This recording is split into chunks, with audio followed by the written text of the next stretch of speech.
नमस्कार, मी Manjiri Kulkarni the mindful डाएटमध्ये तुमचं स्वागत करते। उपवास जेव्हा आपण उपवास असतो तेव्हा म्हणजे जे लोक डाएटवरती असतात, जे काही माझे पेशंट्स डाएटवरती असतात, त्यांचे एक हास्यास्पद असा कॉल येतो, तो म्हणजे मॅडम उपवासाला काय खाऊ। ॲक्च्युली उपवासाच्या दिवशी उपवास करणं अपेक्षित असतं, म्हणजेच शरीराला कुठलाही अन्नपदार्थ खाण्यापासून वंचित ठेवणे।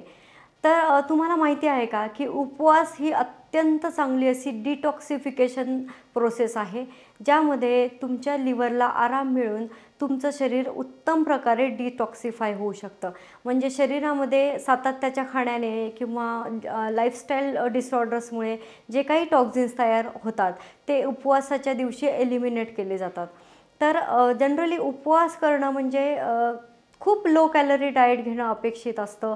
त्यानंतर उपवासाच्या दिवशी जर तुम्ही लिक्विड्स किंवा अगदी थोडंसं खूप तीव्र भूक लागल्यानंतर अगदी थोडंसं खाणं अपेक्षित असतं, त्यामध्ये सुद्धा क्वालिटी फूड जर तुम्ही घेतलं तर त्याचे निश्चितच फायदे शरीराला मिळू शकतात।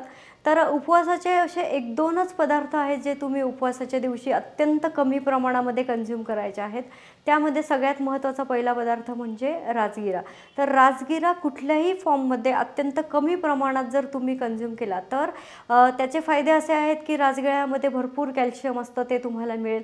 त्यानंतर हा स्लो डायजेस्टिव्ह फूड आहे, म्हणजे याचं पचन जे आहे ते खूप हळूहळू होतं, त्यामुळे राजगिरा खाल्ल्यानंतर तुम्हाला भूक लवकर लागणार नाही आहे। त्याच पद्धतीने दुसरा पदार्थ असा आहे की ताकाचं सेवन तुम्ही उपवासाच्या दिवशी भरपूर प्रमाणामध्ये करा, कारण त्याचा सपोर्टच तुम्हाला होणार नाही। आणि फळांमध्ये फक्त सिट्रस म्हणजे जे खूप गोड फळं नाही आहेत अशा फळांचा समावेश तुम्ही करायचा आहे। याच्यामध्ये सगळ्यात महत्त्वाची गोष्ट अशी आहे की हे सगळे पदार्थ फक्त आणि फक्त तीव्र भूक लागल्यानंतर, जेव्हा तुम्हाला भूक कंट्रोल होत नाही आहे तेव्हाच अगदी कमी प्रमाणामध्ये खायचे आहेत। म्हणजे तुम्ही जर 2 ग्लास ताक पिण्याची इच्छा असेल तर अर्धा ग्लास ताक प्या। अगदी 2च घास राजगिऱ्याचं जे काही फॉर्ममध्ये तुम्ही खात असाल त्या फॉर्ममध्ये तुम्ही राजगिरा अगदी कमी प्रमाणात खा। साबुदाणा अत्यंत वर्स्ट फूड आहे, अगदी उपवासाच्या दिवशी मी तर म्हणेल ते लांबूनसुद्धा तुम्ही बघूसुद्धा नका, खाणं तर खूप दूरची गोष्ट आहे।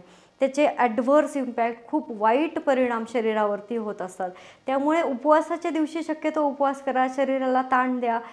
नो डाऊट दुसऱ्या दिवशी तुम्हाला खूप जास्त फ्रेश आणि खूप एनर्जेटिक वाटेल।